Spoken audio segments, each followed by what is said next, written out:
Hello, friends. Hello, everyone. For Empathy Cafe, this is Sabrina. I know usually Josue is the one that does the one-on-one interviews. He's watching today, and so I'm taking lead. He's not feeling all that well, so say a prayer for him, throw up your good vibes, whatever it is that you believe in, send that his way, please. Today, I mentioned that we're going to be doing a one-on-one conversation with Tana, and so you'll meet her in the next couple minutes, and this is being streamed live right now to Facebook and to our YouTube channel, Empathy Cafe Facebook page and the Empathy Cafe YouTube channel.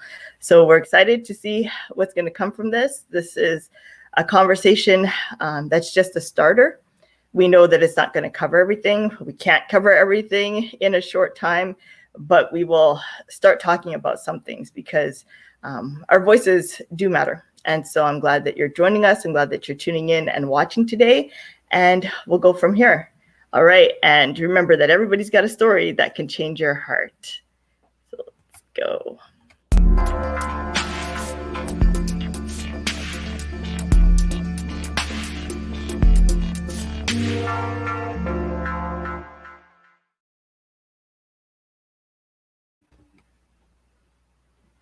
All right. Hello, Tana. Welcome. Good morning. I'm glad that you can join me this morning. I guess we'll start with quick introductions. Tana, where are you from? So I live in Denver, Colorado right now. Okay. Mm-hmm. All right. And I am located in Canada, in Winnipeg, Manitoba, which is the headquarters for Empathy Cafe. And of course, our audience is from all over the world. And so we're glad to have you joining us this morning. So race, I guess the first question is, how is a Canadian and how is an American talking about race? And particularly, we see the events that are happening, especially in the US right now, but we know that they're happening and they affect people all over the world. So Tana, did you want first crack? How is this affecting you? I mean, I think right now it's affecting me in that I feel burdened and also equipped. Okay. At this point, I feel equipped for what's happening right now, which is exciting and heavy. It is heavy, that's for sure. So, to whom much is given, much is required, right? Yes, yes. For myself, I know that, yes, while I live in Canada, I am first generation Canadian. My parents are immigrants to Canada from the West Indies. And so upon coming here, they have faced a lot of, they've faced their own fair share of racism and discrimination. And of course, me being raised here, I also continue to face similar racism and discrimination. It's not always as obvious as the States, as what happens in the US, but we are close. We share a land border and our people look very much the same. We talk very much the same. Our stores are very much the same. We get a lot of the same TV channels, news feeds, et cetera, et cetera. So we're working together, right? And so there's times that people think, well, Canada is a lot better. Well, the way that racism is shown in Canada may be a little bit better, but it's still here and it still exists. So I think it's important to talk about it, to address it, also to lend voice to it, because I realize, particularly with these last couple weeks, particularly with the news of Ahmaud Arbery, the news of Breonna Taylor, the news of George Floyd, now David McGatty, people are realizing that, hey, stuff is not right, and there is a gross injustice happening. And white people are actually seeing that. Yes, definitely. White people are thinking that. They're like, is this how you guys live? Yes, this is how we live each and every day. And so while we have your attention and while you're willing to listen, this is the time now to speak up. And so this is why we're having this conversation today. Yep. So I know when I was thinking about George Floyd in particular, because he said words that we've heard before. Eric Gardner said the same thing as he was dying. He's like, I can't breathe, I can't breathe, I can't breathe. Now we have video of George Floyd for about 5.5 minutes saying the same thing, I can't breathe. And nobody's allowing him access to air. And I don't know if have you seen the video of George Floyd, Tana? Okay. It's a hard video to watch. I'm not. Well, I've watched so many. I mean, I've watched anytime in a book or a podcast, something would come up. Mm-hmm. I just paused and I would, because I've been learning for about 5 years now. So I just would pause and make myself go watch it. And I've watched lynching stuff from EJI. They have a really great, like it's pictures of the actual family's ancestors who are present day. It's like, hey, this is my great grandpa. Right. And they, with their stories, and they're like 5 to 6 minutes. So it's like present day stuff and art and, with the, like, I've just watched a lot of abuse and murder over the years that, as a white person at this point in the stage, I didn't, to watch another lynching. Right. Nope. You like didn't have to. I know now. Yeah. And I was already sobbing in my bed before. So, I can't, I forced myself to watch them for a long time. Right. Because I wanted to stare the evil in the face and look it down. And now my eyes are opened. So I didn't watch the whole video myself. I've watched bits and pieces of it. But I watched at the end and I found that very, I skipped ahead to the end and I found that very telling because I wanted to know what happened when the ambulance came in, and I was expecting CPR. I was expecting first responders to come running in with their bags, and they didn't do any of that.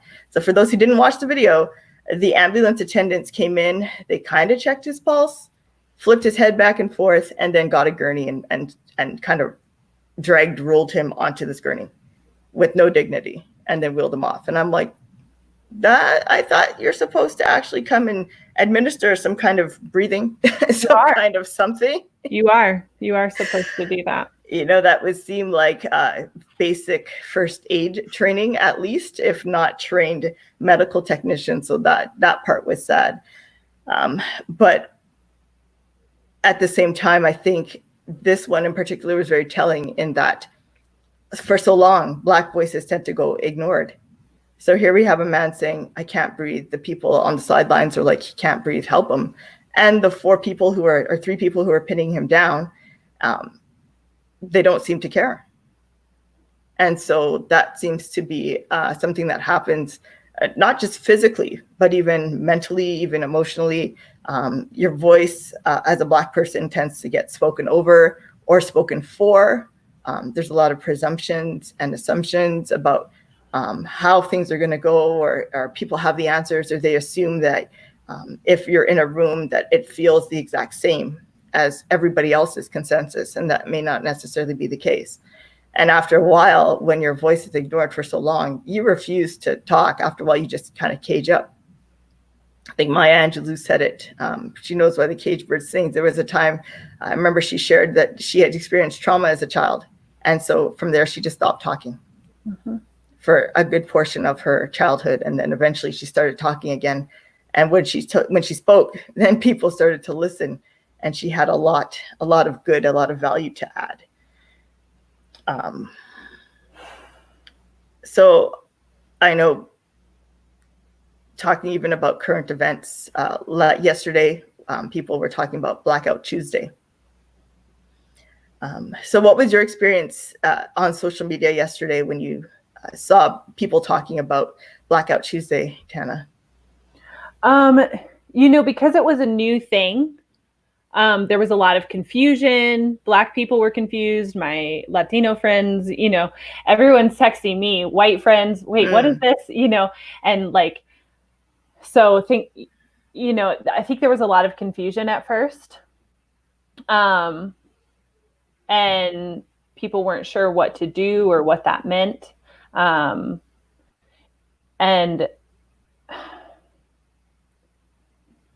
there was the reason that there was a lot of confusion is because like it's time to be active.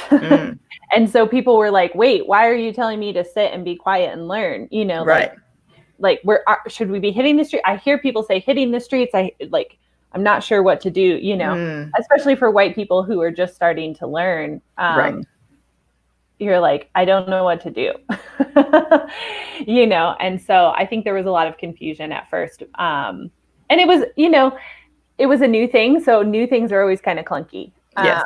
But as the day went on, just like elevating people of color's voices, being like, these are the people that I follow. Here's some people that I listen to. If you do one thing today, go listen to this Black preacher or this TED Talk, or, you know. Mm-hmm.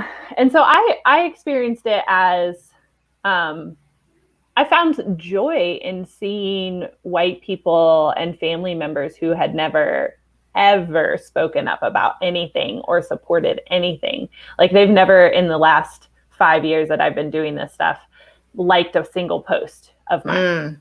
You know. Yeah. And they're putting Black out. And I'm like, okay. What?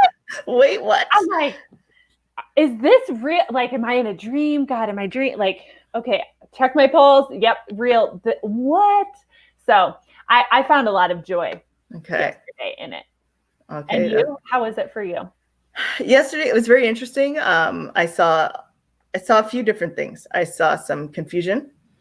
I saw some people who were allies. I saw some people who were doing also the performative type of allyship. And I saw people who were exposing the ones who were just seemed to be performing, which one to tackle first. So I saw people that, well, I saw the confusion in that I think the music industry had kind of started the idea that they were going to have this Blackout Tuesday. They were only going to support and promote Black artists, Black music, which is great. So some people in the music industry, some people involved with musicians, they were like, okay, we're just going to promote Black music that way, or Black musicians. And then others started to join in.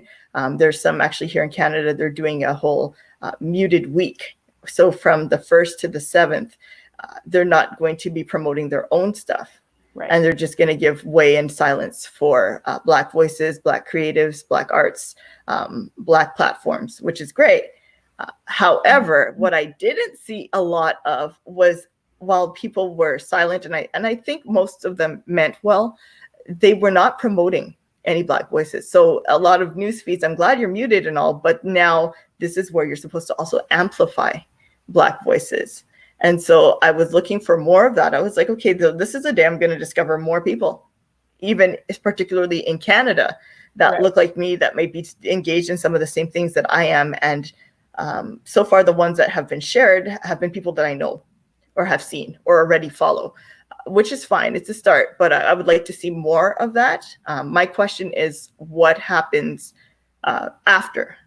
So what happens today? Blackout Tuesday was yesterday. Today is Wednesday. What happens today? What happens moving forward? So that's one other thing. And yeah, the third thing I saw was a lot of exposure. So a lot of people were taking some of their bigger influencers, some of their bigger brands to task because they can tell that it was not authentic. And ways that they were pointing out that were inauthentic were when people were mentioning that they're muted, but they're using all their brand colors and they're making it brand friendly. They're applying the regular filters, they're applying the regular script and fonts to what they're saying, and they're using, all the right hashtags, but that's it. They don't really, it doesn't seem like a more genuine. I'm realizing that there's something deeper here. Let me check myself for a minute and have a seat to listen. And so they're just trying to do it because what I'm also noticing is people are in the comments and they're saying things like, thank you for your response. I've been waiting for you. And it hasn't been white. It hasn't been Black people. It's been white people. I've been noticing that as white people with brands and with platforms and with influences are starting to say something, their followers are responding and saying, oh, I've been waiting for your response. And I watched these things and I had mixed feelings about it. The first one is, why are you waiting for their response? Yeah. Do you follow them that much? Are you that much of like a sheep that you have to follow this person so much that as long as they say, buy this, you buy it, swipe up here, you buy it. Okay, this is how I feel about race. And this is how now we're forming our opinion about race. Like, it's okay to have your own opinion. And the other side of that for me also is why aren't you forming your own opinions? Mm-hmm. Why are you waiting for your influencers to lead you? Why are you waiting for your white influencers to lead you about race? Because a lot of them have no experience as a Black person in the States, as a Black person in Canada, really as a Black person anywhere in the world. A lot of them have zero experience with it. Right. They only have some of the stories that they may see played out on TV or played out in movies, but they're not fully understanding the deeper implications of all of that. So I found that very interesting, very telling. And again, my question is, what happens now? What happens Wednesday? What happens June 8th? Do we just go back to, posting as regular, promoting your business as regular? Will you looking to be including more diversity in your platforms? And I get that not all brands, not all platforms are interested in diversity.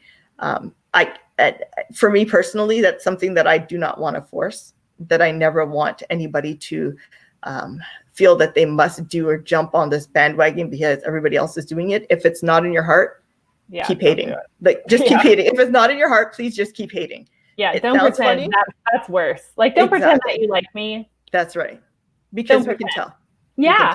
Yeah. All of us can tell. Like, and that's something that white people can relate with.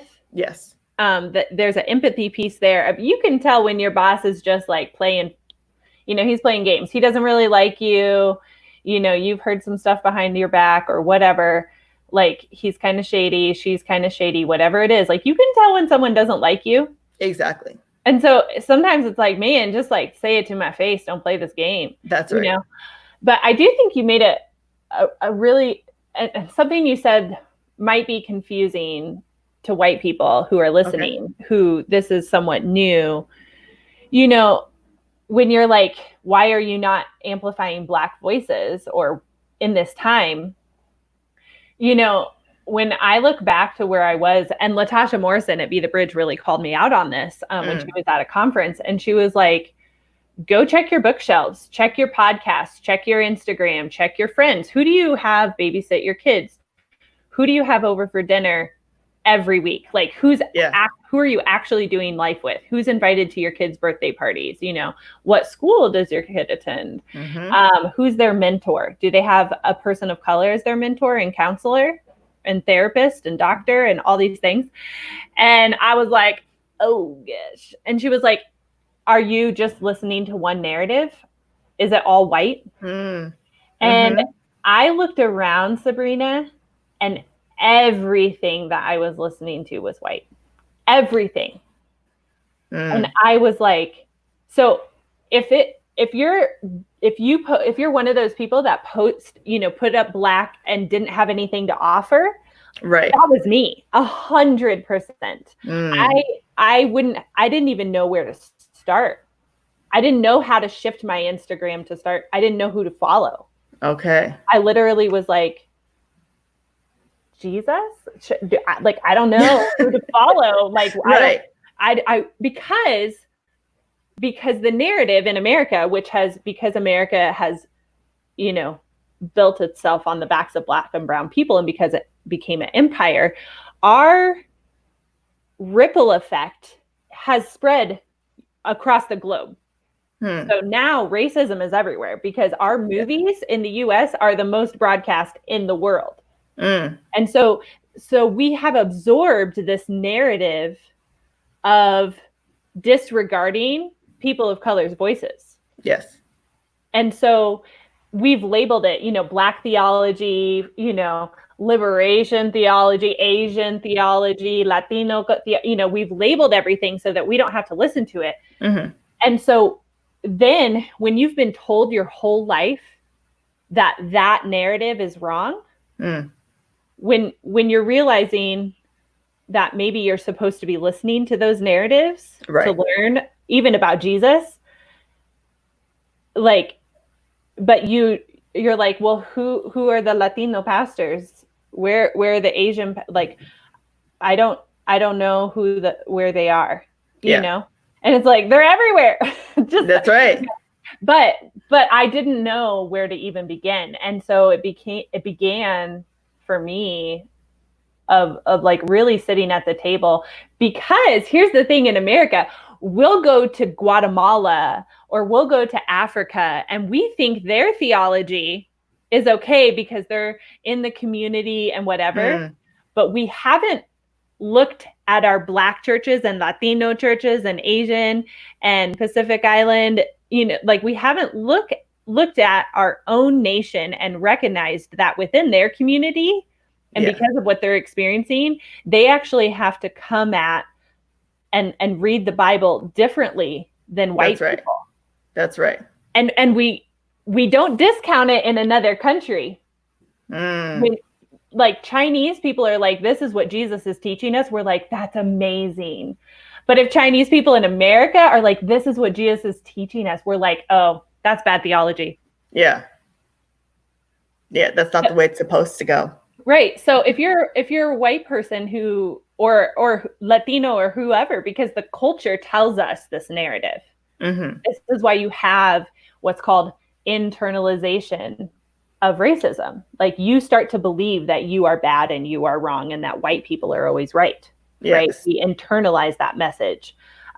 Thankfully, God made our brains to heal. We can be transformed by the renewing of our minds. So we can shift that by taking every thought, what is that verse? Every thought captive. And get obedient to Christ. So I think that was the joyful part for me, was starting to listen and learn from people of color and learn about Jesus from them, from the oppressed. Right. Wait, what? Let's talk, because that gospel is on fire. And that's right. I didn't even know who Rizpah was until this morning when I listened to a Black pastor preach a sermon, and I was like, I didn't know about Rizpah. Yeah, there are things that Black people will find in a text, in a verse, in some of the most obscure books of the Bible. Yeah. And they will apply the most applicable and relevant, timely applications to it right now in this moment and in this space for your life. And you will leave just feeling encouraged and inspired. And it's not just, Jesus sat on the mount with the people and he fed them. Yes, we've all heard that story, but there's a bunch of other stories in 65 other books of the Bible too. Yeah. So yes, even the way that we do faith, even the way that we do praise and worship is different, and it's not wrong. Right. And therein lies the difference, is in believing that one is right and one is wrong. Right. And usually it's the white voice that is the one amplified as being the right way. And anything other than that, in the slightest deviation, is considered to be wrong, unholy, unspiritual, on everything, and ungodly. And you're led to believe that, well, God would never be happy with that, and it would never happen. You mentioned something interesting, if I can just bounce back to it. You mentioned internalizing some of that racism and how it plays out in your life and how you kind of grow and adapt around it. And I know for myself, some of the messages that I internalized always had me living and feeling like I was inferior to white people, because their opinions always seem to be the one counted. Their voices always seem to be the one counted. And so automatically when I walk in a room, I assume that my opinion is lesser than, or my voice is lesser than. And so I try not to say much. I try not to speak unless it's really necessary, or unless there's a really big gap that needs to be closed. Otherwise, it's like, well, kind of what's the point if nobody's going to listen to what I have to say? And so when you grow up with that, it does play a number on your mind until you get older, and until you realize that your voice does matter. And this is why representation also matters. Because if you're not led to see people doing, Black people in particular, if I'm not led to see Black people doing exceptional things in the world and being celebrated for doing exceptional things, more than just sports, more than just entertainment, but doing the regular jobs, you don't think that can apply to you unless you get the scholarship and you go to play basketball or football, but there are a lot of great things that Black people are capable of doing, and space should be created for that, and it should be celebrated. Like building an empire. That's right. That's right. And there's a lot of great Black people out there who have built empires. And then they're doing things to bring up others and to encourage others along the way as well. There's something I had thought about and it just totally slipped from my mind. I think it was when I said representation matters. I know there was a story circulating about recently this year about I forgot which school he's from. I think it's an Ivy League school. He's the first Black valedictorian. And of that school, it's the year 2020, and he's the first Black valedictorian. And so people are in the comments, why do we have to point out that he's Black? Why do we have to talk about his race? Because the school has never had a Black valedictorian before. They may have had mean that they weren't there. That's right. They've had Black students. Yep. That's right. But this guy had to fight tooth and nail to be, at the top of his grades, at the top of his class, to be named valedictorian. That is a big deal to celebrate. Yeah. The fact that we still have to celebrate first Black accomplishments in 2020 is mind-blowing. But yet the news is showing us that we should not be shocked because of how Black people are regarded, how they're treated, how they're seen. Yeah. It's only mind-blowing if you don't know your history. Yes. I mean, a friend and I were just conversing on Instagram, and she posted something and I was like, sounds normal, and it was these cops who were saying, if there's protesters in the street, run them over. They were doing that over the airway, and I was like, that sounds normal, and on my white friends, like on their Facebooks, on a couple of them, they've put like, not all cops are bad, and they put like a white cop helping a Black person. And I just wrote, I'm sorry to say, but exactly 0 of my Black friends would say this statement is true of their experience. Right. And that's all I said. I just left it there. Yeah. I'm like, you can think this has not been my Black friends' experiences across the nation. Yes. Okay. So like, I don't just have Black friends here in Denver.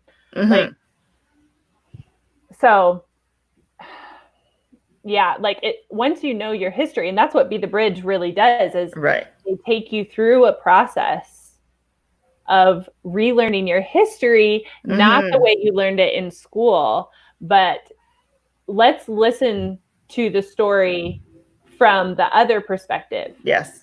So the Trail of Tears, we heard about that. We learned about that in school, but we heard the white version of that. We didn't read any books about the Trail of Tears from Native voices. Right. I read this many books about that from the natives. So, and I told my parents, I think it was my parents, like, if you're not going to, we get mad at people about like, who say stuff about Jesus, but have never read the Bible. And they're like, oh, Jesus, blah, blah, blah. And it's like, have you read it? Because I don't think you'd say that if you read it. Exactly. But we haven't done that to the voices of color and their narratives. So I know very few people who have ever picked up a Native book. And it's not because they're not here. Right. It's not because we don't have Native authors and singers. I've been listening now to like Native singers and their stories, because a lot of the oppression comes out then through music. And we know this jazz and hip hop and gospel and all these labels, besides just music, that we put on Black people. But the natives, I had realized I wasn't listening to their narratives, and even like Christian natives. Okay, like they've got some pretty good albums out there. Yes. And we haven't been listening because, it's painful to listen to their side of the story. Right. And so if we just think of our version, it's not so bad, And God loves everyone, so it's okay. God loves everyone, but as long as we can put them into a box and leave them there, it will be all right, right? Like that's usually what happens. God loves everyone, but to a limit. God loves everyone as long as I'm comfortable and as long as, my way gets heard and my voice gets heard and it's my style and I'm comfortable. But once white people tend to start being uncomfortable, then, you know, they start to squirm, and then it's like, wait, let's recenter everything back to me so that I can be comfortable again. Right. I just want to take a moment and welcome our viewers who are watching. You guys are welcome to leave a comment, ask your questions. If we can't answer them today, we'll keep answering them at a future time. We're glad that you're joining in. You're welcome to share this broadcast with your friends. You can watch it first if you feel you need to scan it for your friends, whatever it is. But we're glad that you're here. We're glad that you're tuning in online, and we're glad that you're watching. Going back now to... lost my train of thought. Going back now to the uncomfortableness. Yes. So there is a discomfort that happens, and that's what I was going to say. There is a discomfort that happens. Guess what? I'm not comfortable either. Black people, that's what I was also going to say. I'll pause here and say this. When we're talking about white people and Black people, we're not talking about all 100% of all of us. I am one Black voice. I do not represent all Black voices. There will be some Black people that agree with me right now. There will be some Black people that disagree with me right now. There might be some that agree in part, and there might be some that disagree in part. Likewise, I think I can safely say for Tana, there are some white people that will agree with her. There are some that are upset that she's on this conversation right now and that she's openly talking and exposing some of the tea. And then there's also people that are actually genuinely looking to change, looking to make a difference in their community, and realizing that things need to happen. And so we just want to highlight all of that and realize that, yes, the conversation is dirty. And yes, the conversation is muddy. And yes, we don't have there are no quick answers. There are no quick answers. There is a long history, particularly in the United States, that goes back over 400 years. Yep. How do you expect people to just bounce back from 400 years of oppression when it's still happening today in 2020? So we're going back to the 1600s, you know? Yeah. And go ahead. I mean, history books did not cover all the stuff. I learned about the slave trade and that whole passage from reading books on my own, books like Roots, and watching movies on my own, and studying and doing little things on my own. A great quote I heard this week that I love, and I swear it's probably my new motto for the week. Michael Nixon, who is one of the vice presidents of Andrews University, said this. I want to give him full credit because it's genius. He said, "Google is free and the gospel is clear." Yeah, just say it. Google is free and the gospel is clear. That was again said by Michael Nixon. He's one of the vice presidents of Andrews University. Google is free and the gospel is clear. If you're not getting taught this stuff, if you cannot find books in your local library, if you don't have a Netflix account and you can't find it free on YouTube or some backwards site somewhere, there are ways to still learn. It's called Google. Like, start plugging it into your search bar and start looking for stuff. Do you have Black friends? Yes. Talk to them. Well, and I'll say something. Yes, go ahead. You can finish your sentence, and then I want to. No, that was it. Just start talking to your friends. Go ahead. So I would say, this is what I say to white people, who want to learn, and because it's complicated, right? So.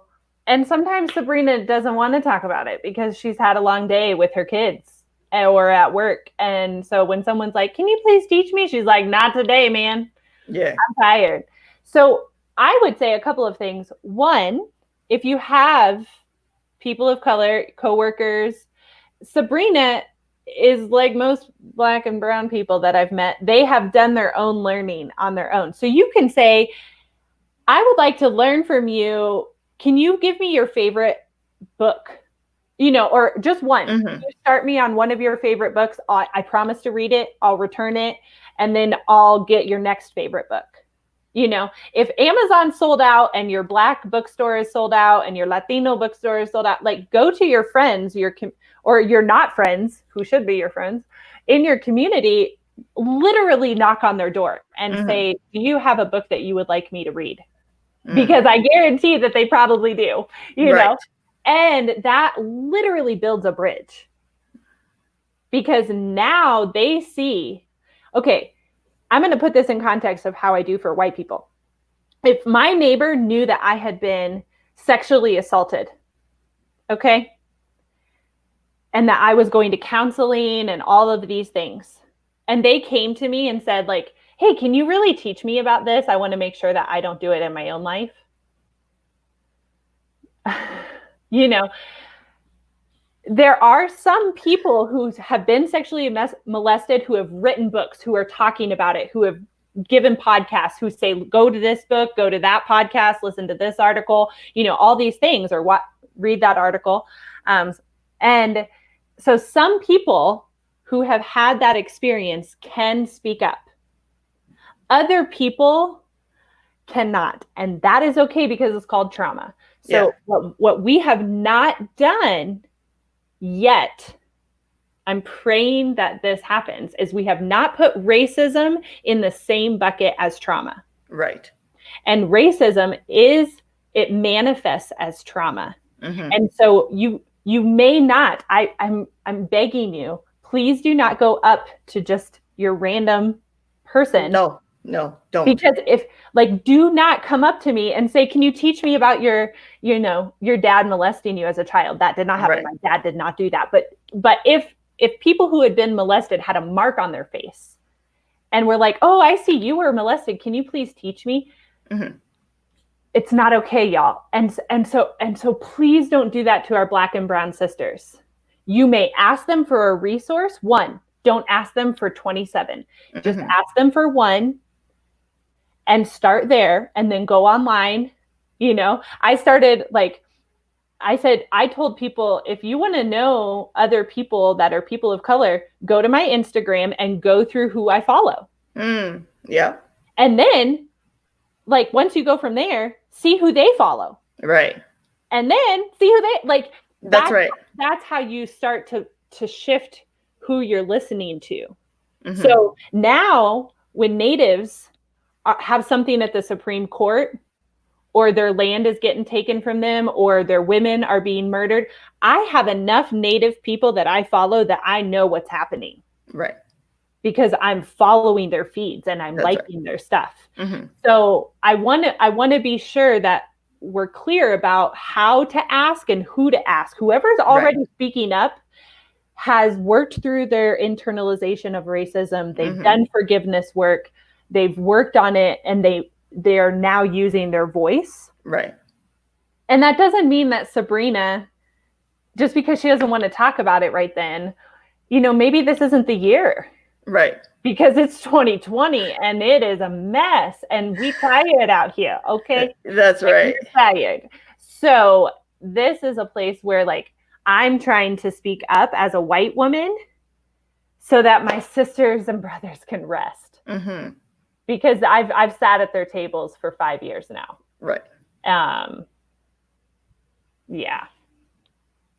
And you can check me on any of that. What? No, I'm just going to piggyback on your analogy with the abuse victim. And you mentioned that, some of them, after they've done the work, or after they've usually gone through a process of healing, that is when they start speaking out. That is when they may be ready to educate or using their story to be a platform. But you're not asking them 2 seconds after it happens. Right. And that is what I'm finding is happening now, is you have some white people who are like, okay, I need to quickly shift gears because I see something is going on. Maybe you guys weren't lying all these years. Maybe you guys weren't lying the last 40 years. Maybe you guys weren't lying the last 400 years when you said you've been oppressed and mistreated. Oh my goodness, there was a cop with a knee on a Black man's head in the ground. Oh, okay. Now it's real for me. Okay, so now let me start asking my questions. It's still raw. It's still raw. One common narrative that I've heard from many a Black person right now is that they are grieving. Yeah. And so give them the space. For some people, that means ranting. For some people, that means silencing themselves. For some people, that means they're pouring themselves out into creative endeavors, into creative work. For some people, they are using this to unfollow a lot of friends. They're using this to follow new voices. They're using this to check some people who, they're done. For some, they're done. The straw has once again been broken over the proverbial camel's back, and they're ready.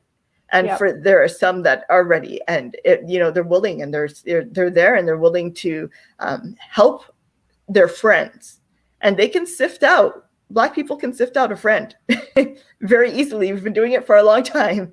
We can sift out a friend. So I can tell the difference when my friends are asking me questions out of curiosity and genuine interest. And I can tell the difference when it's a mocking, a microaggression type of question. And for, oh, well, you're Black, you know. No, what do you mean by that? Because I will ask you, what do you mean by that? And I will watch you squirm as you answer, what do you mean by that? Yep.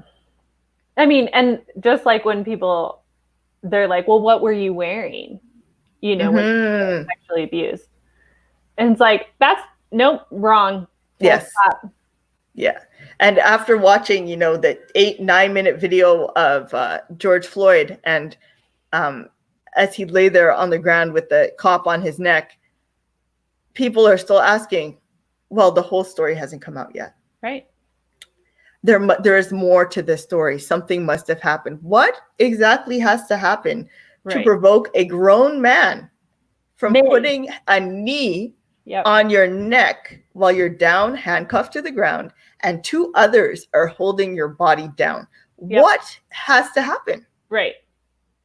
Yep. I mean, my sister-in-law and I were talking, like, I should be able to, if I got drugged, and I'm naked on the floor, I should be able to be like,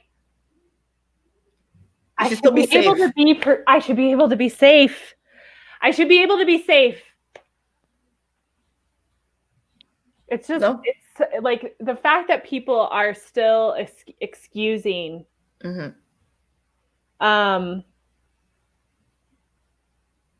it's the denial. And here's the other analogy I use for alcoholics or whatever abuse, an abuser of anything. There's first denial because we're grieving, right? Yes. So you're going to see this cycle. If you look up the cycle of grief, you can look it up. When someone dies or something, or if someone's calling you out on your abuse, your first step is denial every time. Counselors will tell you it's denial. Then it's justification. Well, you shouldn't have made me mad. Well, you shouldn't have wore your shirt so low. Well, you shouldn't have been divisive, Sabrina. You're the one that played the race card. Right. You shouldn't have, said anything. You provoked me. Sean Reed shouldn't have gotten out of his car and ran from the police. He wouldn't have been shot if he hadn't have run. Mike Brown, Trayvon Martin, Sandra Bland, she shouldn't, who knows what she did. She must have done something wrong. Like, there's this justification. Yes. Yeah. And it's because it's grief. It's grief. Like, I don't want to admit that I'm a racist. Right. Because in white people's brains, that means we have to link arms with the KKK. And no, thank you. Right. But we haven't realized that you don't have to be the KKK to be racist. That's right. We haven't learned that because we have only learned that that's racist over here. So only murder is a sin. Right. This lying, this like deceitfulness, this emotional affair that I'm having, this addiction to shopping, this addiction to wearing all the nicest clothes, this addiction to having a better house, like none of that sin. Right. Just murder. Yes. And so we know that's not true as Christians. All this over here, that's right. All sin. When I yell at my kids or I smack them, that's sin. We can just name it. Right. When I hurt my brothers and sisters of color, that's sin. And they try to tell me, and I justify it, and I put the blame on them. Right. then we're the abuser. Yes. But for an abuser to get to the place where they actually admit that they can still go backwards, they can still go back to justifying and denial and all that. Are they going to admit and then go to counseling? Because I'm pretty sure AA is like every week for the rest of your life. Right. People never say that they have recovered. No. They always say that they are recovering. That's what I say. I say I'm a recovering, and I've taken this from AA. I'm a recovering racist, and I always will be. And I'm always learning because it shapeshifts and it comes up in different ways. And I thought I was okay, and then I wasn't. And so I have Black and brown friends who check me. Okay. Who are like, Tana, you can't say that. Right. And that doesn't necessarily mean for all Black people. It just means, so sometimes I have to ask, is that pretty common among everyone, or is that specific to you? And think about it like the sexual abuse. Just because one woman feels like, okay, when you say that, it's really hard because of my trauma. That doesn't mean that like every woman in the whole US, every white woman in the whole US who has ever been molested feels the same way. Right. Like, but if you Google it and be like, is this a normal thing? Right. Go and find out, because it might be. It might be one of the top 10 things to not say to people who have been molested in their life. Here are the top 10 things to not see. Like Be the Bridge has top 16 tips for bridge builders. 16 tips. Because I've seen the things that are like 150 things for white allies to do. And I'm like, yo, who has time for 150? That's too many. I mean, you could spend your whole life. If you take one a year, you still won't get done. You could practice one a year and you'll die before you get done. So they have 16 things these are core things for everyone. And that tool has been so helpful because I can do 16. I can't do 150. Right. It's just I'm really thankful that Jesus was like, I have two commands, love the Lord. Yes. I'm like, thank you, because the Bible's just keep it simple. Yes. Just keep it simple. So I appreciate that Be the Bridge has really laid out a path for us to sit in counseling and say, I am a recovering racist, and to be led through the process by people of color. So you can go to the Be the Bridge Facebook page, you take a 3-month code of silence, and you have to check off all their units. They have podcasts, books, documentaries, articles, all these things for you to start learning before you start speaking. Okay. And because the language around racism, white people haven't, I'm going to say most, because there's a lot of white people who have been learning. Right. So I'm going to say for the majority of us, and I put myself in this category, I grew up in the colorblind era, 80s and 90s. And so we didn't have language. We didn't talk about race. Right. So I described it in a podcast yesterday, Monday, with a friend as, if you go into the surgical room when they're doing surgery and you're trying to learn, right, you can't be like, well, what is that? Why are you doing that? Oh my gosh. No, don't do that. Don't stick that in there. What is that? Like, you have to let people go at their pace. You have to listen. And so that's why they have the 3-month code of silence. So then when somebody posts something, say it's a Native woman, the people who have done all the units, the podcasts and everything, then they're allowed to comment. Right. So then you watch the thread and you learn.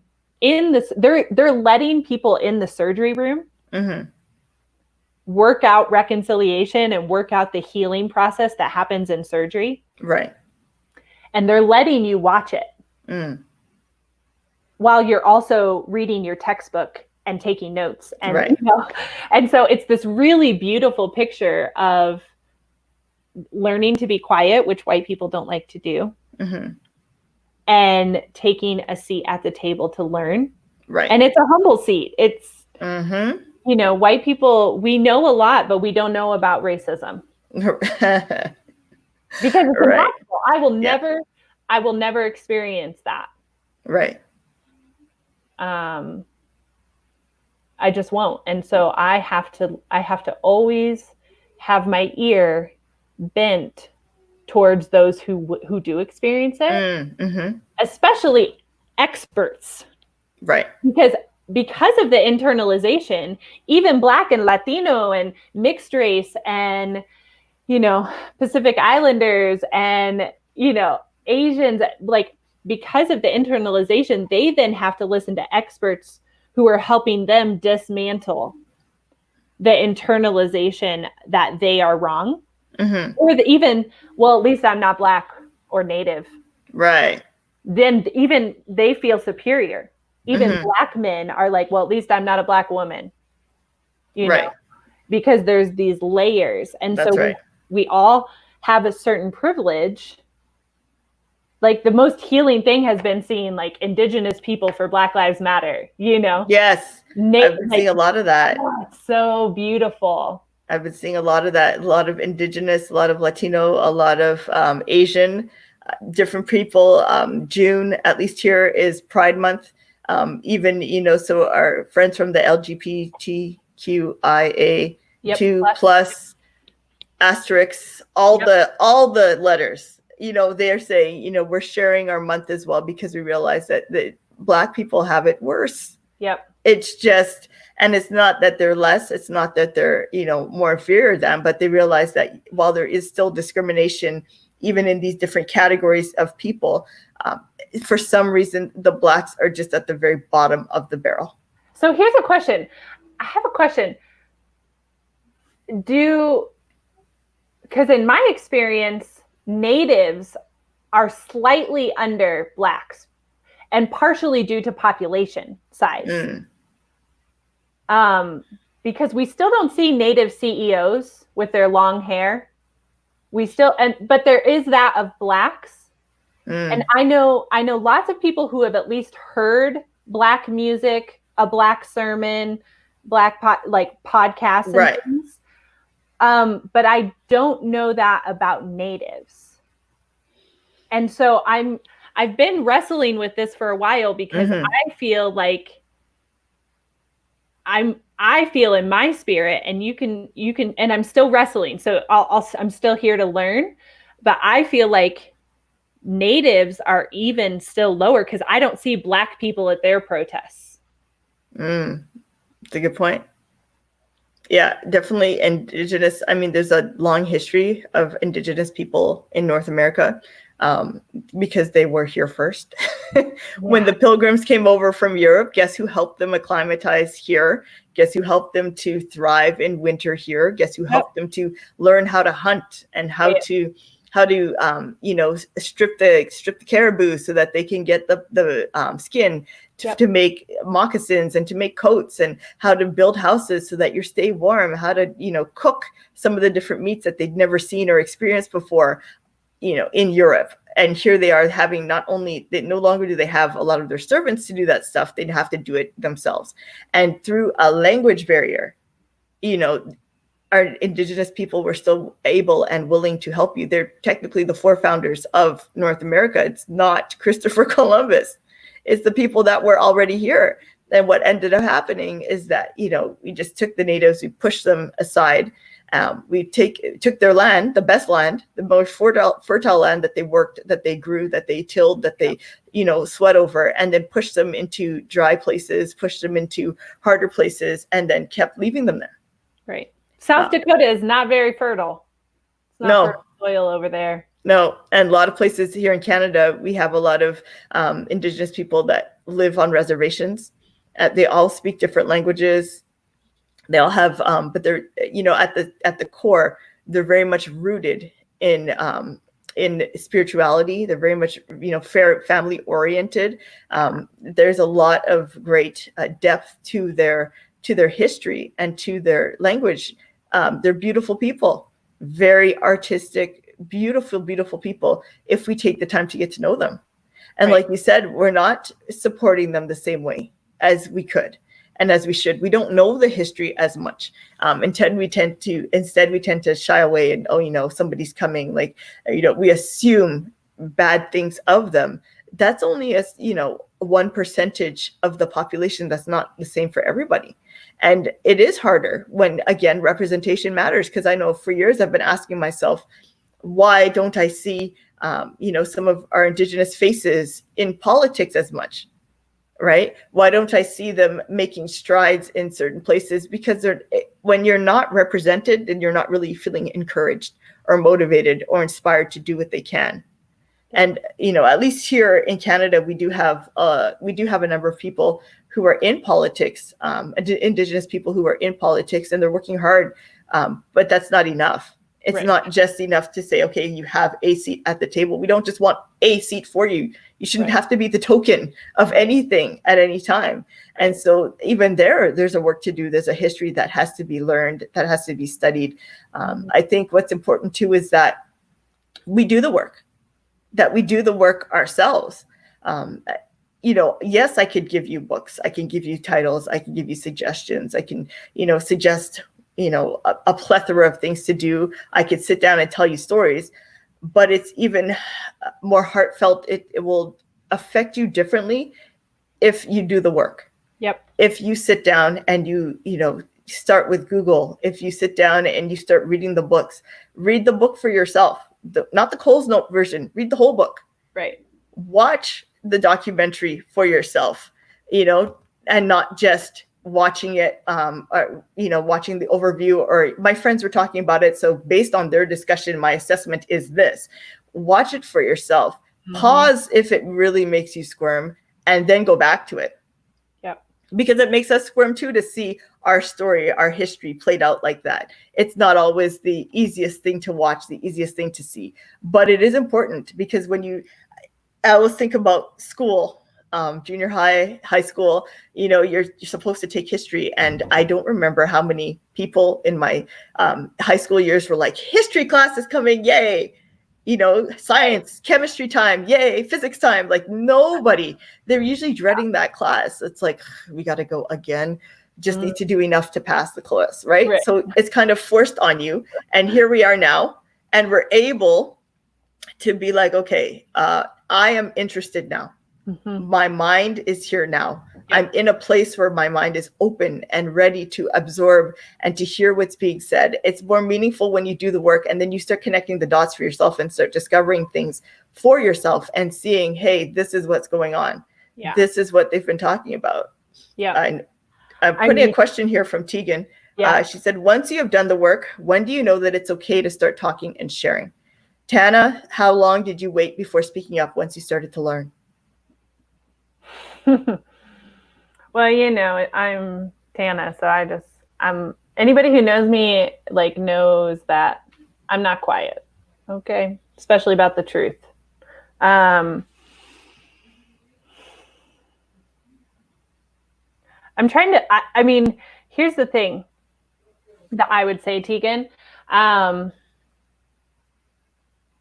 of that is Holy Spirit led, because when you're being silent in fear. When you don't know enough to be able to so this is one of the things that in walking through the whiteness intensive from Be the Bridge, they just have some really great resources. Yeah. So I'll answer your question, Tegan, and then I'll kind of go through what their process is. Okay. But I would say, freshman year, you're not really saying a whole lot about whatever it is that you're studying, freshman year of college.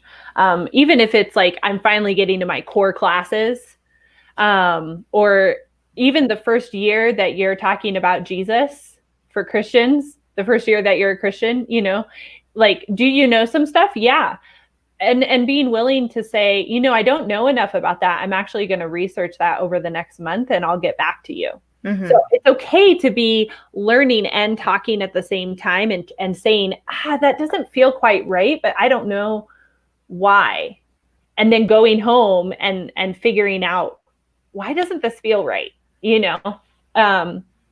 And then circling back with those people and say, hey, like I did some more research and here's what I found and I would love a discussion, because that's discipleship. We do that in the church, right? Like, we go to people who are further along and even, right. white people who are further along and be like, I'm confused about this.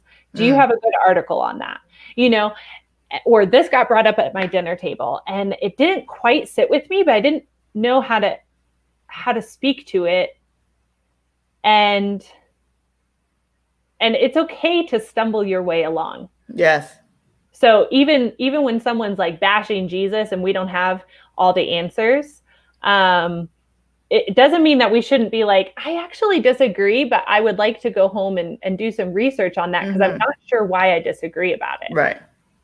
And if they're like, F you, blah, blah, blah, we're like, okay, well, never mind. I'm still going to go home and learn. You've shut the door on the conversation, but that doesn't mean I can't learn. Right.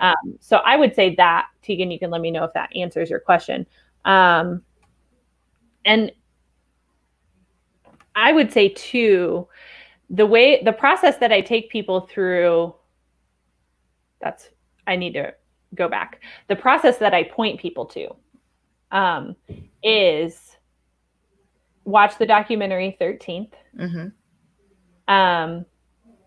Then do, and at the same time, you can also grab Latasha's book at Be the Bridge.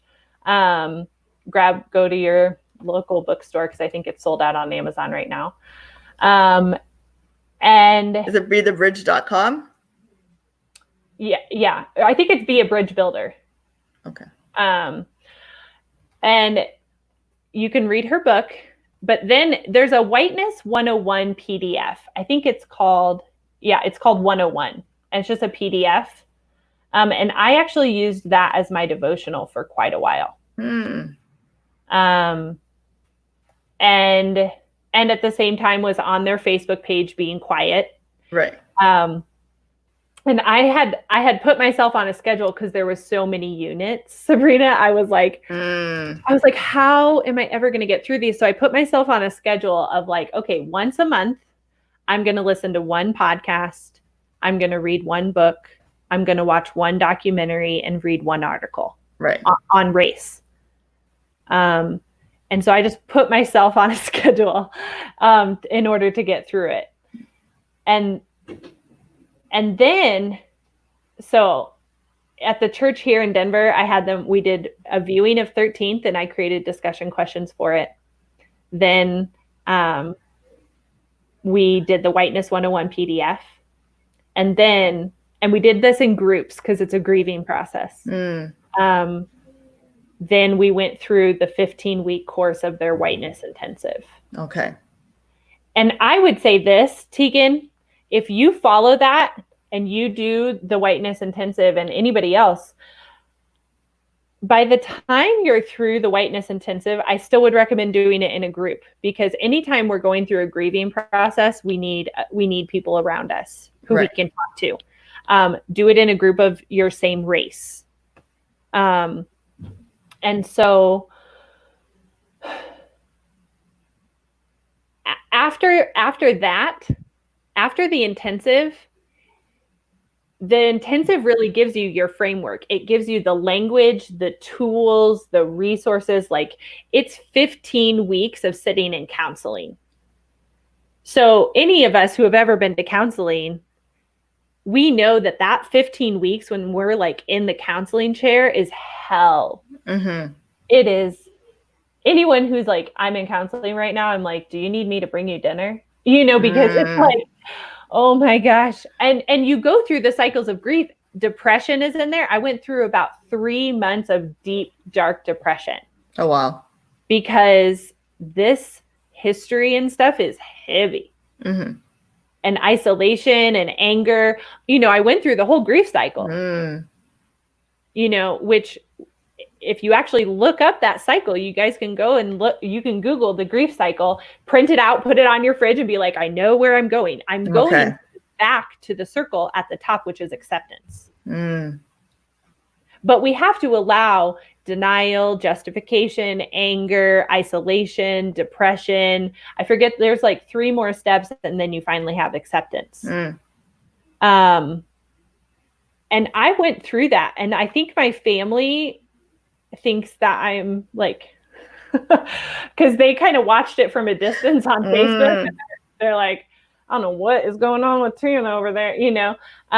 But I had lost a son at one point. We had lost a son. And I went to grief class because I was appropriately a mess. Right. And I studied grief.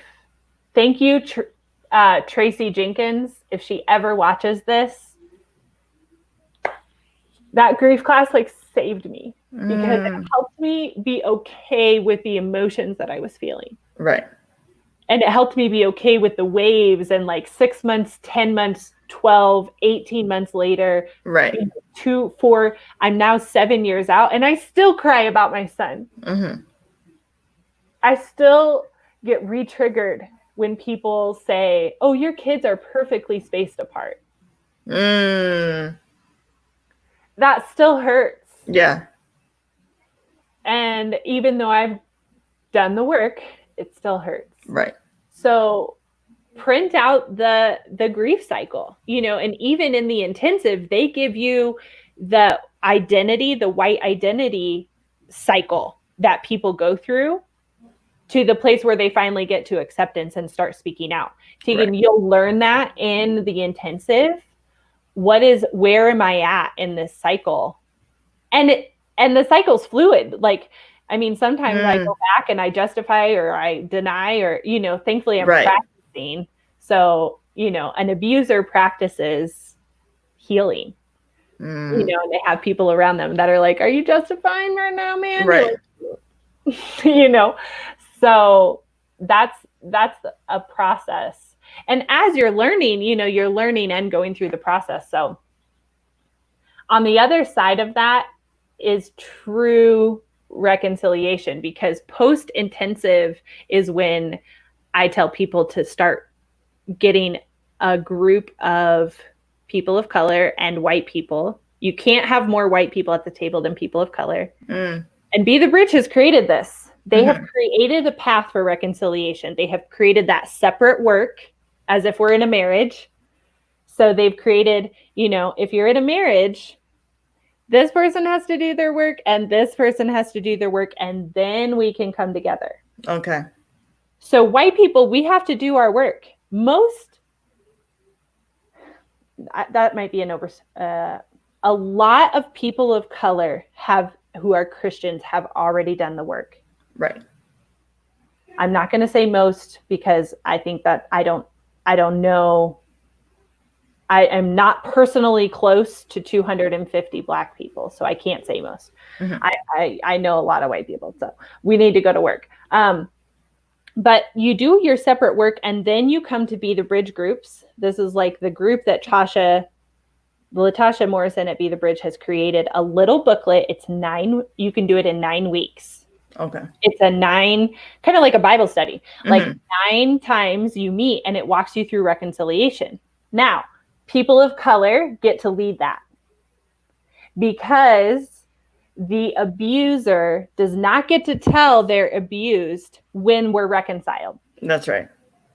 That's not a real thing. That doesn't happen. So she sets it up so that people of color lead these groups, and they get to say, we need to spend a couple more weeks in this chapter, actually. And it's like 3 pages. I mean, each chapter is like 3 pages. Literally, the book is this big. Right.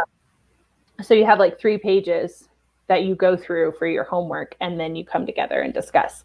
But because people of color are leading, and they know if white people need to sit a little bit longer in counseling or in this session, right, then they can say that. Like one guy said in one of the chapters I was listening, he's a Black man, and he said, I think I can't remember how long they stayed in this one chapter, but he was like, yeah, y'all aren't ready, you know? and he led them through that. Yes. Which that's a lot to ask, and not every person of color is ready to walk you through that. No. nor should they have to. So it takes time to build enough close enough relationships with people to say, would you be in a Be the Bridge group with me and lead it? Right. You know? And I've experienced that. My Be the Bridge ladies here in Denver, man, they are fierce, and they hung in there with me and Jerica, who's a white lady, and they were gracious and forgiving and kind. And at the time, I didn't know that that Black people were supposed to be leading it, so I actually led it. Oh, okay. And I was like, oh my gosh. When I found that out, I was like, I did it wrong. You know, I led and I was supposed to be not leading. So did you go back and be led then through it? We were through the 9-week course, and we had already been reconciled and everything.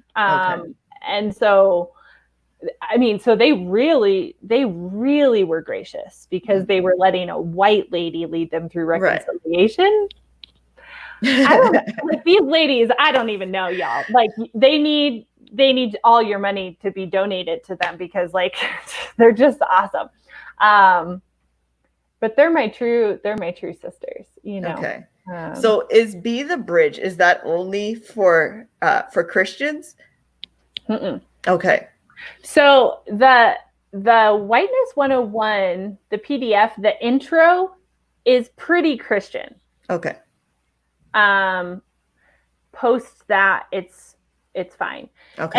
And I talk about that, like if Muslims were saying, here's how to be reconciled to us and here's a booklet, you know, it doesn't mean that we have to believe what they're saying. Right. And so people who aren't Christians and want to like learn this because it's Black people who are leading this and saying, here's how to be reconciled. Because even Latasha just did Asians and Blacks reconciliation. Because she was like, we got some gnarly stuff here. That's not something I know about because I'm not Black or Asian, you know? And she was like, we're going to work. They did like a 3-day conference between Asians and Blacks and their stuff. So she's really reaching across the aisle to everyone and having all these kinds of conversations about what's here and how do we reconcile. And so if people aren't Christians, they do talk about the church and how the church has participated in perpetuating. They're real honest about that, which I think is healing when we can just name it. But I haven't found that it is. I haven't found that people who aren't Christians can't participate. Okay. I don't think it's so Christian because it's mostly history. Right. So it's just a lot of facts more than like, here's what the Bible says. It's not a lot of historical information. And the reason why I also ask is, you know, while both you and I are Christians and stuff, a lot of people who follow the Empathy Cafe platform are not. And many of them, you know, they may not be Christian or they may not even believe in God. Some of them hate God altogether. And so I want to also offer or maybe suggest if there are resources to find, but also Google is free. Yeah. And I would say in the because it's facts, like the intensive. So this is for all my brothers and sisters who are not Christians. First of all, you're awesome and I love you. Second of all, it's the intensive takes you through definitions and terms. I'll just tell you what the intensive means. So it's definitions of terms. Like when we say this, here's what we mean. We're not saying this, we're saying this. And then then there's white culture. So defining white culture, defining socialization, white fragility, white privilege. And they spend a whole, like every class, this is all online, that 15-week course, every class is an hour to 2 hours, breaking that down. Right. So it's not like, here's what Jesus says about this. Like, it's just like, here's white culture. Then they take you through the history of the United States, but not through the white narrative. So starting in the 1400s, and each class is like a century. up to present day. Right. And that's hard. That's all I'll say about that. I mean, it's sitting at the counseling table. Right. So it's just heavy. And I mean, history books do not cover the history accurately. Correct. They do cover it, but only from one side. That's right. What's that saying about the stories usually told from the perspective of the hunter and not the one who is hunted? Yep. And so when it's told only from one perspective, when you have to dig to find the other perspectives in order to balance out what you've learned and what you've been taught, it makes a difference. Yep. And, and we're not, like, let me make this clear. We're not sitting here talking. We're not bashing anybody. We're not, and I'm not telling you that all white people must go and do the work, because I believe that in order to, it's not enough to, one, be neutral, and two, if you're going to say that you're not racist, you also need to work to be anti-racist. And I don't believe that this work is for everybody. I don't think everybody is ready. If you're not ready, stay where you are. I cannot force that for you. I do not want to force it for you if you're not ready, because then it will not be real, and it will not be authentic, and it will not be genuine. And it will just get you in a whole heap of trouble, even more than we're currently in right now. I realize that, a lot of hatred, a lot of animosity that comes forth is not, it's not as obvious as a knee on a man's neck. A lot of the things that happened, to shift a little bit, are just the way that we respond to things. For example, the term or the phrase Black Lives Matter. And oftentimes from those who don't understand it, there's retaliate with, well, no, all lives matter. Right. And so they wonder, well, why is that hurtful, or why is that a distasteful thing? And I saw a tweet actually earlier today. I wish I had written it down where it was from so I can give proper credit, but there's different analogies that have been used for that. Many have probably heard like the fire one. Many have heard, seen maybe memes that say, you would never hold up a sign if somebody has breast cancer and say all cancers matter. If somebody has this issue, you don't say all disabilities matter. One that I heard though is like, imagine that you are at a funeral for your child. And as you're giving the eulogy for your specific child, somebody comes up to you, grabs the mic and says, no, but all children matter. You would never interrupt somebody's funeral, even if that's your story, and interrupt them and say, well, mine matters too, or all. And the thing with when you say Black Lives Matter, it's not that you're saying all other lives do not matter. What you have to say, and what you realize is implied, is that Black Lives Matter too. We have to emphasize the fact that Black Lives Matter, because the narrative that is out there right now is that all lives do not matter. Right. Because if all lives matter, then we wouldn't have to even go around and celebrate or try to uplift and amplify one specific, right? And so this is why it's dangerous when you retort with, well, all lives matter. Nobody's saying that all lives don't matter. And I think that also leads to another point, in that two things can be true. It's not one or the other. By saying Black Lives Matter, you're not discounting anybody else's life. That is not what is being said. You have to listen to what is being said. And so, by saying that you disagree with, the violence and police brutality towards a number of Black people, you're not saying that all police are bad. We know that they're not. There are some great police out there. However, this is not the time when the wound is still raw. It's not the time to be showing all the cute little videos about, this cop did this and this police officer did that and this police force did this. We know nobody's saying that they're all bad, and nobody's saying go out and hate them. Right. This is the time now to celebrate the fact that, remember somebody's life, and also be on the lookout, because for a number of people, when they get stopped, when they get pulled over, there's fear there. They don't remember, oh, all cops are wonderful. Okay, hello, officer, as you pull me over. Like, that's not how it goes. One lady I was listening to describe her experience, and she said, which I realized is very telling, she said, when I get pulled over, as she's telling her story, she didn't say, in case I ever get pulled over, I plan to do X, Y, and Z. She said, when?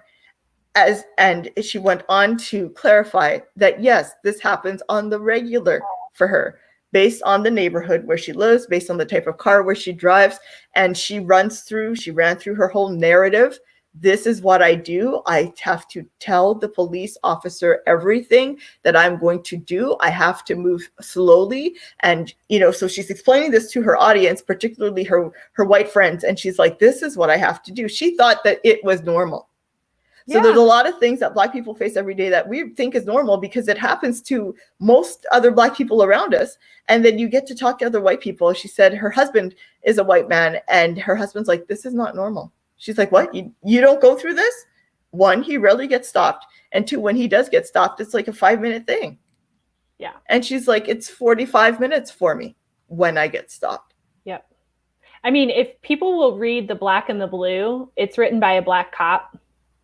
And he actually was on Be the Bridge. If you go on Be the Bridge Facebook page, he did an interview with them.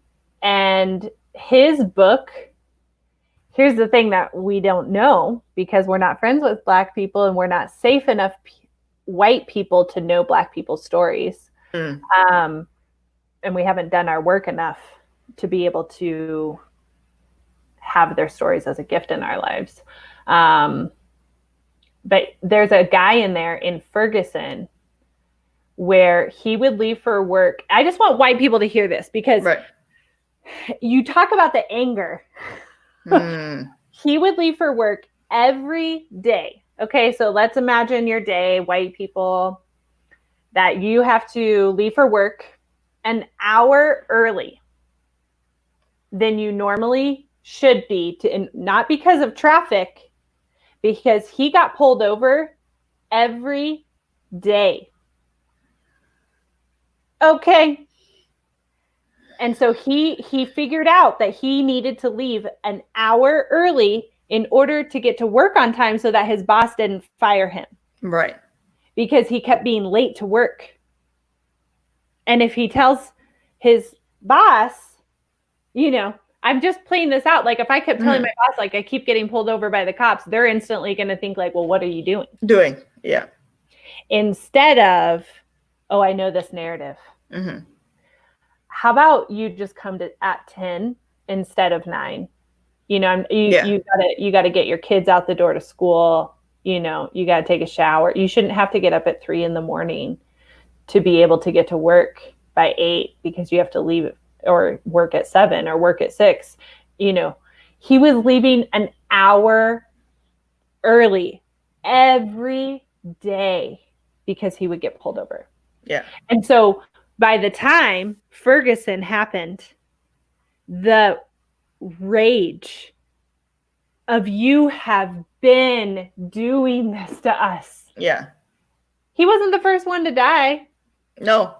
But then they let his body lay out in the street and wouldn't let his mom. If a white woman, if my son was laying in the street, blood, yeah, you better believe I am burning all the buildings. Right. All of them. Like, I am already hysterical and it's not even my kid. Right. If Gable was out in the street, Gable's my son, and they wouldn't let me go to him, right, you better believe I'm wrecked. You better believe it. And then we excuse and we dismiss and we deny and we justify. You better believe I'm burning buildings down. And absolutely, white people love J-Lo in Enough, where she finally beats the crap. That's right. Crap out of him. Right. Where she finally does it. And you're like, finally, even though it's wrong, like, you're just like, finally.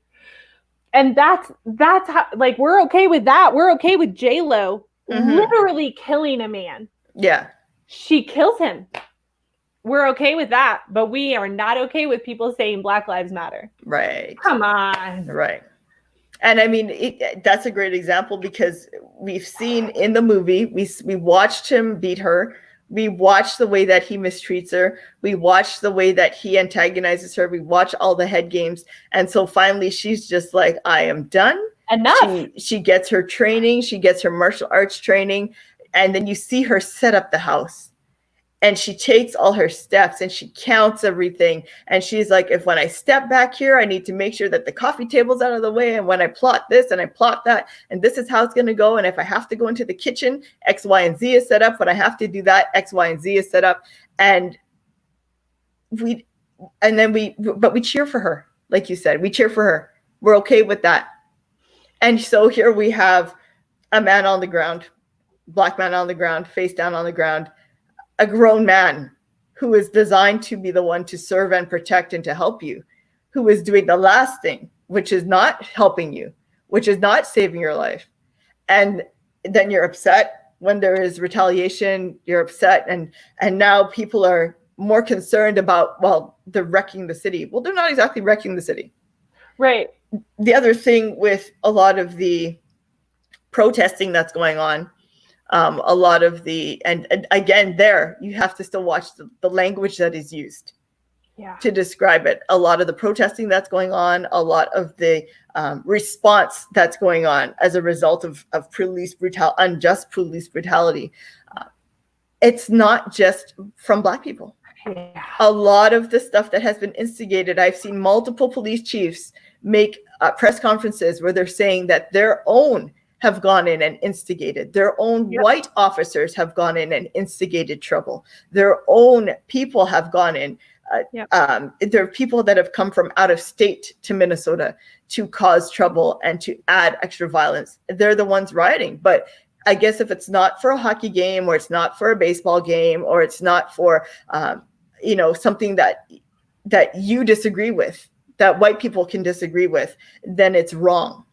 What they're also not showing you, with one thing that I saw this week as well, is a lot of the store owners in Minneapolis, for example, where some of the protests had happened and had gone awry. A lot of the store owners there, they were saying, it's just a building. Yep. It's time for justice. And so if our building is just collateral in order to get the justice, that's okay. We will rebuild. Target had a beautiful response in that they said, we are sending supplies for those who are protesting. We appreciate those who are cleaning up. We understand why people are reacting this way, because life has been so unfair for so long. And so we are sending supplies. We will find new work for our employees, for our staff. We will make sure they are paid for a week. But it is time that something has to change. Yeah. So when all of that is going on, change. Yes, it is time for something to change somewhere. Yep. We don't tell J-Lo, like, look at the glass that you broke and the furniture. That's right. How dare you? Yes. This furniture matters. Yes. Come on. Yes. Yes. All houses matter. Didn't you want to save your house? Right. We're not worried about that. No, not at all. But again, we know that we could replace a coffee table. We could replace a sofa. We could buy new knives. We can easily accessible. Yes. Our job as a community, white people have the money. Yes. And even poor people who are white, we can offer our hands and feet. Yes. We can say, I don't have money, but I'll help pound a nail in. Yes. I'll bring some food, or I'll just sit here and cry with you. Like when I was grieving, the friends who showed up at my door and just, they didn't have words. Those people are still my friends. Right. And the thing is, you don't have to have words. Right. They probably would have done more damage had they tried to say something, but they showed up. We're the ones that were silent. People who Yes. came up to me after they knew that we had lost our son. Hi, how are you? It's so good to see you. I haven't seen you for a while. What have you been doing this week? Not a word. Not a word. I was like, we're no longer friends. Yeah. That literally happened to me. So when people on Facebook are like, I see your silence. I see your silence over there. We see it. Yeah. We see it. We know you're being silent. And just put, I don't know what to say. Yes. Be comfortable with being uncomfortable. It is okay not to know what to say. 100%.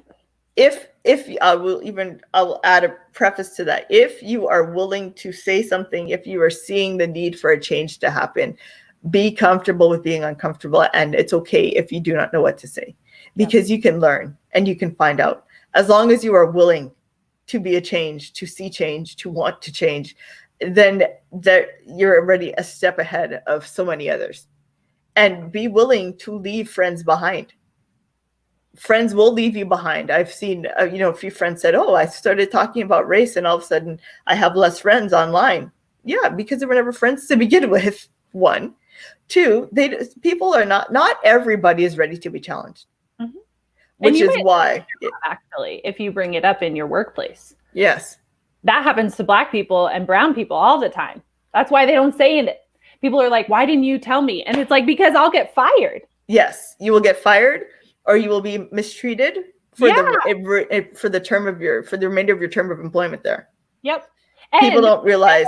Yeah, we know that it's hard enough to find a job in the first place. That's right. Especially a good job. Hard enough. So you better believe I'm not saying nothing. No, it's not safe. People don't realize it is not safe for all Black people and brown people to speak up at their place of employment. Yeah, no way. That's not especially when your management is white. And that happens to white people too, because white people get kicked out of their churches. Yes, when they speak up, they do. And when you speak up, then it's a strike against you. Yep, it's always a strike against you. Even when, and this happens not only for adults; it happens with children. If you study, if you look at research, if you look at what's happening even in your children's school, if you have children that are school aged, if your Black child is one who is full of life, full of energy, curious about life, and they're trying to ask questions and they're trying to learn, and maybe sitting still isn't the most fun thing to do, because who wants to sit still for 6-8 hours a day? They are being labeled as disturbances, as disruptive. The school principal, the teachers are now consulting with the parents, and your child is disruptive in class, not inquisitive. They're not celebrating the good qualities that the child has. You might want to look at medication for your child. Now you're putting labels on the children that are not even applicable to them. Yep. There are some with behavioral issues, but that is not 100% of all children who are not able to sit still in a desk. Right. Because who wants to be confined to a desk? Right. Adults don't even like to be confined to a desk. That's why we have standing desks now. Yep. Right. That's why we, unless you're like watching a movie, which is usually only 2-3 hours, or you're heavily invested in a sports game of some kind, nobody is just sitting still for an entire 6 to 8 hours a day. And then, so then the kids are being labeled. Yep. And then they're going into the system. Once they're in the system, there are strikes against you. This school doesn't want you. That school doesn't want you. We recommend this special needs. A lot of children do not have special needs. Yep. There are a lot that do. I'm not speaking out against the ones that do, but there are many children who have innocently been mislabeled and mistreated because they are inquisitive, because they are growing children that haven't quite learned, okay, now is the time that I need to just sit still for just these 20 minutes while the teacher explains math to me, and then I can go back to being bouncy or whatever, right? But a lot of these children, when you listen to them, they're not disrupted, they're just moving. Yeah. They know the answers. They're brilliant children. They're like some of the kindest, smartest, everything, top of everything in the class. And yet, because you don't know, or it makes you uncomfortable to see them exceeding the way that they are, you're trying to put them in a box and put them in a label. And there's a lot of danger to that for their futures. Yeah. It doesn't only affect them now. No, it doesn't. I mean, school to prison pipeline, that's a real thing. Let's just say it. Yes. Because there are plenty of, I literally was like, okay, I don't understand the school to prison pipeline. I was like, I'm going to start reading. I'm going to start watching the documentaries, because this narrative is not my narrative. So I don't know it. I don't, and I will never know, enough. A good doctor, a good pastor is always still learning. And they're evolving. And so a good counselor who's like, well, I went to school, so now I'm good. You went to the intensive and now you don't ever pick up a book again. Right. I mean, that's just, That's not what we do. That's not enough. Good pastors, good leaders, good counselors, doctors, therapists, they're constantly still learning. That's right. And so every time I have a little cube for our group, for our whiteness intensive, it says like, get comfortable with being uncomfortable. And I remind them every week, take time to rest and recover, because this work is hard. And, this is a marathon, not a sprint. I have that on the cube. This is a marathon. So marathon runners know that you take weeks off. And so I take breaks. I found a rhythm in this work. About every 4 months, I need a week off of social media, no podcasts, no books, I like listen to white country music. I go out in nature. I do all the white things that I love to do. Right. And I just breathe. And I found about every 4 months, I need that week break. And on a weekly basis, we know we have Sabbath. Right. Because to fight the spiritual forces in the heavenly realms, we need a Sabbath. You need a break. Absolutely. Absolutely. So what we're not saying is, burn out. Right. What we're saying is start learning, please. Because literally people's lives are on the line. Yeah. And they have been. So can we learn from the past? Will we listen to people of color and their narratives and actually believe them? And figure out who do I dismiss? Right. And where can I go and start learning? I'm going to throw out a few names. Sandra Van Opstal, for any pastor, it's not just for any worship pastor. For anyone who worships in a church, Sandra Van Opstal wrote The Next Worship. Okay. And she just did on Facebook a talk with David Swanson. And I can send you these later. She did a Facebook Live with him. Y'all, it's gold. It's gold. YouTube, Richard Twist, he's a native. So Sandra Van Opstal is a Latina woman in Chicago. Okay. She's bomb. She I printed out her picture for my daughter because my daughter identifies as Latina, and I put it on her wall because I was like, listen, you need to know that there are Latina Christian women who are speaking truth and loving the poor and caring for the oppressed and going to the border and serving, you need to know representation matters. So Sandra Van Opstal, Richard Twist is a native Christian American. This is I'm going to talk in Christian for Christians here because we don't really listen to other voices. So Richard Twist, you can YouTube him. He just passed away a couple of years ago. So we don't have his voice anymore, but he has written a few books and he has stuff on YouTube. Right. Seung Chan Ra, y'all. Seung Chan Ra. He has so much good material and good stuff to say on lament and what that actually means, and learning from an Asian man and his perspective. So good. Right. Dominique Gillard, not many people know about him. Dominique Gillard is also a Black pastor in Chicago. It's Gilliard. Sorry, there's another I in there. He works in the prisons. And not because it's his ministry. He doesn't take Jesus into the prison. It's not what he does. He actually, I can't even, his book, Rethinking Incarceration, I actually had to reread the last 3 chapters 4 times. And I'm not exaggerating, because the gospel, I was like, I can't get this in my brain. Right.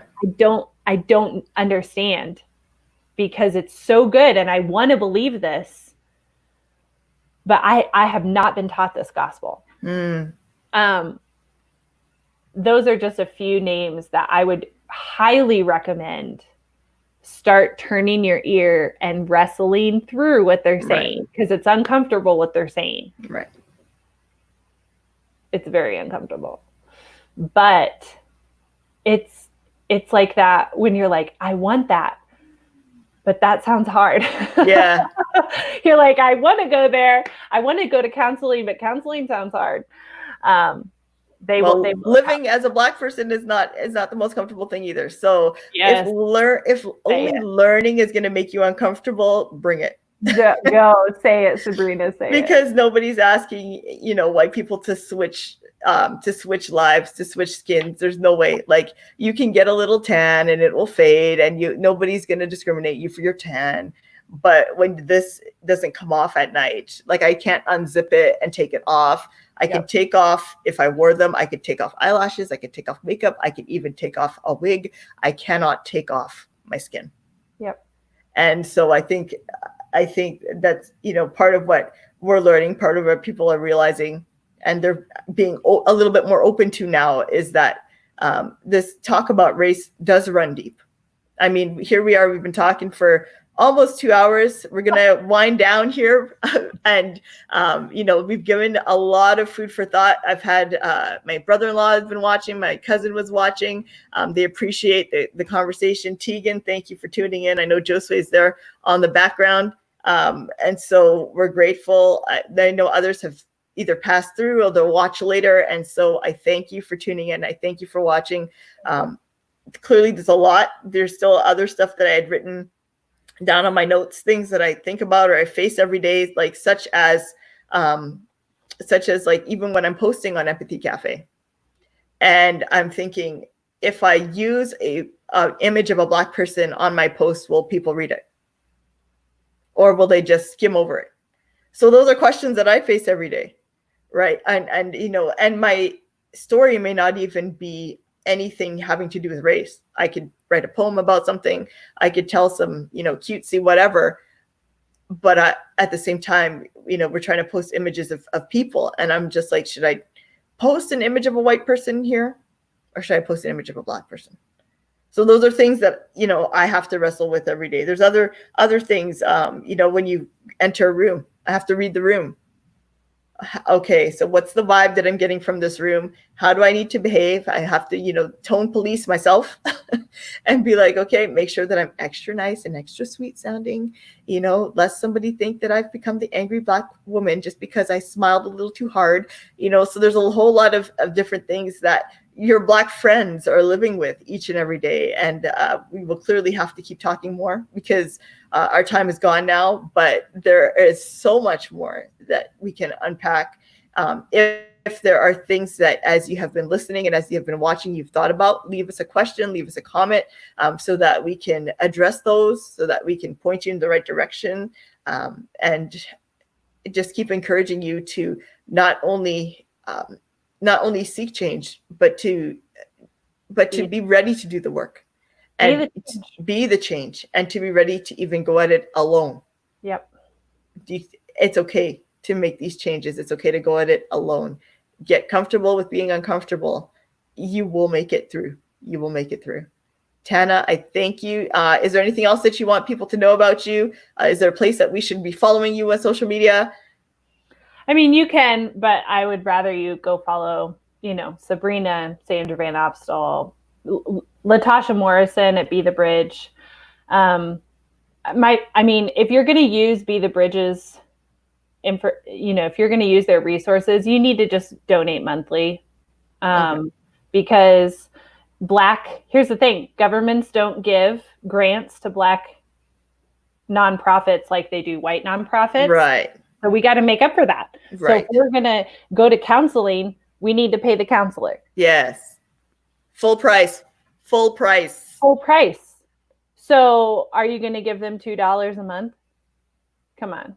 When you're using their stuff every day. So if you're, we got to do the work. So if you're going to use Be the Bridge, please, like Latasha just last year got to come on. They only have 3 staff. And because of the shootings, they've had thousands of new people that they're trying to monitor and help. Wow. 3. Because they don't have enough money. Right. So please go to Be the Bridge. And if you're going to use their resources, pay full price. Do not share their stuff for free. You can Mm-hmm. download their PDF. Don't share it for free. Tell your friends, go pay the $10. That would be my biggest thing that I would say. So this isn't even a course that is going to cost you like, $19.97 or $12.97 or $39.97, like some of the other courses that we see out there. The whiteness intensive it's Okay. more expensive. Okay.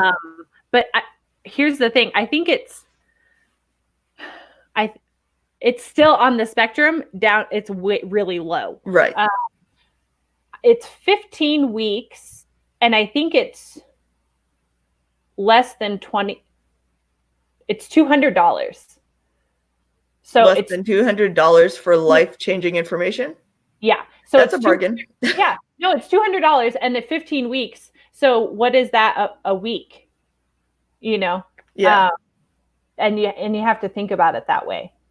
Like, and that's low. That's like $13 a week. Yeah. Come on. But white people have been mad that it costs $200 for this course. It's like, come on, y'all. Like, but they also don't know their history. And I did the same thing. Like, mm-hmm. What? This is expensive. Yeah. We don't understand the value. And white people, because of slavery, because of our history, we're used to getting things for free. Right. Okay. We're not used to paying Black people for their sources. Right. So we're just going to name it, because we are not used to paying Black and brown people for good work. Mm-hmm. We're used to getting a bargain. Yeah. And we want our bargain. Yes. So pay up, do it out of love and joy. God loves a cheerful giver. Mm-hmm. So let's just give with joy. That's right. We can do it at. So that's what I would say. People can follow me, but I don't really want followers. Okay. No, that's fine. That's fine. So there, Tegan said that's about $2 a day. So that's about, like getting your daily coffee. Yep. So we can do it. We can do the change. That's right. Things that will change. This is something that will change your life for a good way. I'm living through. Absolutely. Thank you, Tana, so very much. Thank you to all our viewers who have tuned in. Thank you to those who will be watching the replay later. Let's keep the conversation going. And we hope that we've encouraged you to start a conversation wherever you are. Have a good afternoon. Have a wonderful time. And we'll see you next time.